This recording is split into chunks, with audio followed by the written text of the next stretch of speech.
ఎన్నికల ముంగిట నా బీసీ అంటూ సీఎం జగన్ అబద్ధాలు ప్రచారం చేస్తున్నారని బీజేపీ రాష్ట్ర అధ్యక్షురాలు దగ్గుపాటి పురంధేశ్వరి మండిపడ్డారు.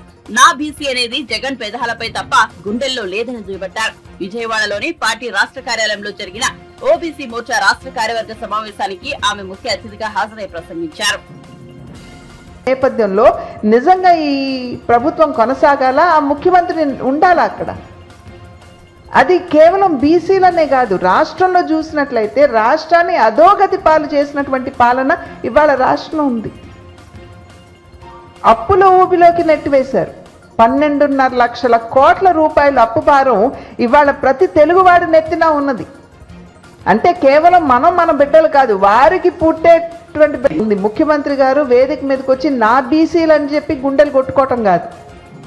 నీ గుండె నిజంగా బీసీల కోసం కొట్టుకోవాలి, కానీ నీ గుండె చప్పుడులో ఎక్కడా కూడా బీసీలకి ఆ ప్రాధాన్యత కావచ్చు, లేకపోతే వారి పట్ల ఒక రకమైనటువంటి సానుభూతి అనేది లేనటువంటి నేపథ్యంలో నిజంగా ఈ ప్రభుత్వం కొనసాగాల, ఆ ముఖ్యమంత్రి ఉండాలా అక్కడ.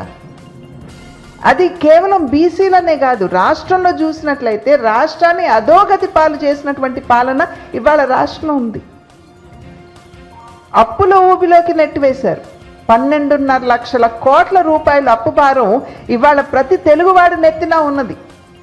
అంటే కేవలం మన బిడ్డలు కాదు, వారికి పుట్టేటువంటి బిడ్డల తల మీద కూడా ఇప్పుడు ప్రతి ఒక్కరికి 2 లక్షల అప్పు భారం ఉంది. ఇప్పుడు ఇది చాలదన్నట్టు సెక్రటేరియట్ని, రాష్ట్రం ఉన్నటువంటి గనుల్ని కూడా ఇవాళ మేము తనఖా పెడతామని చెప్పి అంటే వాళ్ళ పార్టీ నాయకుడు ఒక ఆయన అన్నాడులేండి, రాజ్యాంగంలో రాశారా ఎక్కడన్నా ప్రభుత్వ ఆస్తులు తనఖా పెట్టకూడదని చెప్పి ఒక వైఎస్ఆర్సీపీ నాయకుడు మాట్లాడతాడు.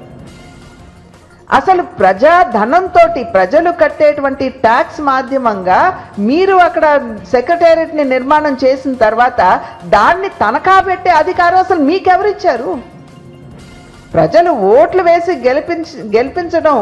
గెలిపించారన్నది మీరు ప్రజలకి ఒక మంచి పాలన, సుపరిపాలన అందిస్తారని, అన్ని వర్గాల్ని అభ్యున్నతి పదంలో మీరు నడిపిస్తారని.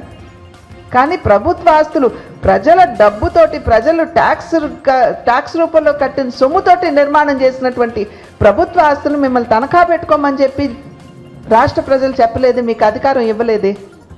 అటువంటి పాలనని వాళ్ళు చూస్తున్నాం మనం. ఈ నాణ్యత లేనటువంటి మద్యం, ఎన్ని కుటుంబాలు వాళ్ళు ఛిద్రమైపోయాయి రాష్ట్రంలో. మహిళలు విధవరాంటలుగా మార్చేశారు, బిడ్డల్ని అనాథల్ని చేసేశారు.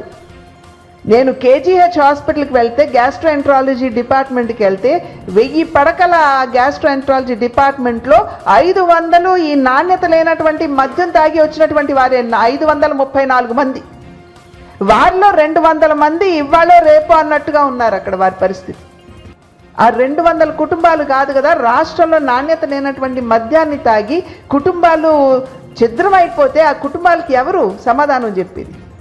రాష్ట్ర ముఖ్యమంత్రి మీద బాధ్యత లేదా?